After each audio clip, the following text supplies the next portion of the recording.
No one even knew that 175 guns had been stolen at Norwood police station, until one of the stolen guns was used to kill a police officer during a robbery in Santon. What makes this worse is the fact that the stolen guns were being used to do brutal things. From robbing businesses, cash-in-transit heists, gang violence, to the illegal miners, you can name it. The damage had already been facilitated, and the police had to control it. But maybe, just maybe, it was already too late. Classified. A police officer was driving along Catherine Street. This was just another normal shift, but not to the men that were eyeing him. He stopped at an intersection, waiting for the traffic light to give him access. Suddenly, one man smashed the driver's window with a brick. At the same time, another man then shot the officer. With the doors open, the two suspects took items at the back, before fleeing the scene, in a vehicle that had no registration plates. Just like that, a police officer was shot and robbed. He was rushed to the hospital, but succumbed to his wounds upon arrival. This was big, and investigations were launched. It was during the investigations when the authorities realized that the gun that was used to kill the officer was a gun that is meant to be used by the police.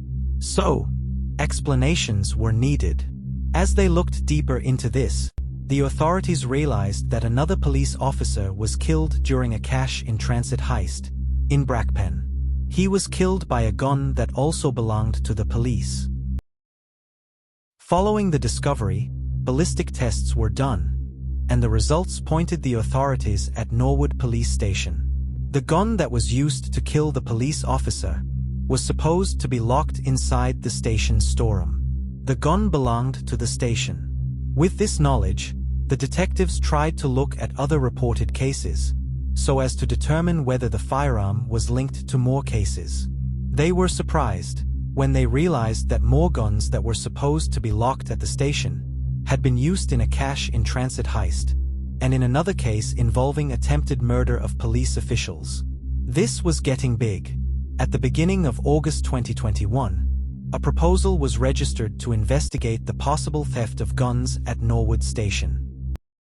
On the 3rd of August, the detectives visited Norwood Station to audit the station, but could not gain entry to the safes and storeroom, since the member responsible for giving them access was not available. Later that day, the detectives received the news that the person who was supposed to give them access had committed suicide. The pressure was real. Maybe the best way to escape scrutiny, or even prison, was death. He committed suicide on the same day the proposal was registered. On the 5th of August, the detectives noticed that the seals of the locks to the safes and storerooms had been tampered with. 2 days after realizing this, they finally managed to conduct an audit at the station, and that is when they realized that this was bigger than they had initially assumed. 175 guns were missing. 175 guns had been stolen at the station. This discovery was then unveiled in Parliament, which initiated tense political discussions. The opposition party pushed for an urgent resolution, together with immediate action against all the officers involved. Everyone wanted this to be resolved, and as soon as possible. This was not a good look for the station and the police in general. In January 2022, the station's commander resigned, and an acting station commander was appointed. With the weapons already stolen, what was left was for the police to try and recover as many as possible, and arrest everyone involved. Raids were conducted at all known illegal venues, but only 2 of the stolen weapons were recovered, at an illegal drinking spot in Orange Grove. The authorities were not successful on their attempts to get the stolen guns, and no major arrests were made. This was not the first time the police station had been involved in these sorts of scandals. In 2014, following an intelligence-driven operation, a home belonging to a Ukrainian national in Norwood was raided. During the raid, authorities seized over 300 guns, explosives, and detonators, together with a machine used to manufacture ammunitions. It was later confirmed that some of the weapons had been taken at Norwood police station. An elderly, former Israel soldier, was arrested, together with his wife, a Ukrainian elderly woman. In addition, a maid was also arrested, a Malawian national. Further investigations revealed that the couple was running a weapon hiring service to gangs. Allegedly, they were supplying weapons and explosives to hijackers, cash-in-transit gangs, ATM bombers, and illegal miners. No one could have suspected the elderly couple. They looked like a normal couple, but allegedly, the couple had sinister operations behind the scenes. These lords work with top-ranked officials within the police, and getting to them is very dangerous.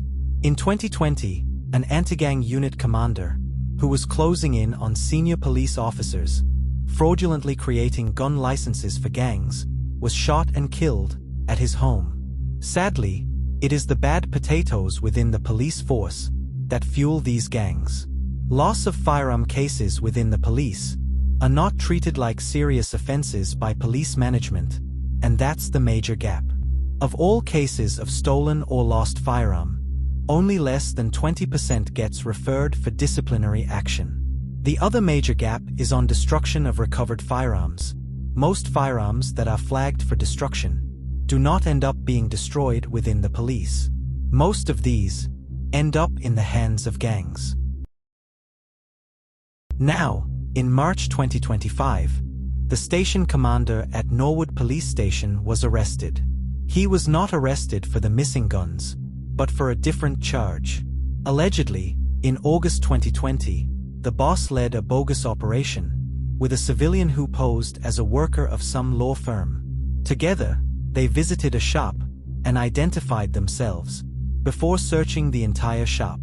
They seized cigarettes worth 165,000 rands, but did not follow the normal procedure of booking seized items. The seized cigarettes were given to the civilian under the pretext that they would undergo lab tests. When the owner of the shop went for his items at the station, his items were not there. He went to the law firm, but was told that the civilian did not work there. Frustrated, the shop owner opened a case. Investigations led to the arrest of the boss in 2025, during a work meeting in Soweto. He was arrested for something different, not for the 2021 scandal. No arrests were confirmed after the discovery that 175 guns were stolen at Norwood police station. No confirmation of sentences was given after the raid in 2014, even with hundreds of weapons seized, together with a machine to manufacture ammunitions.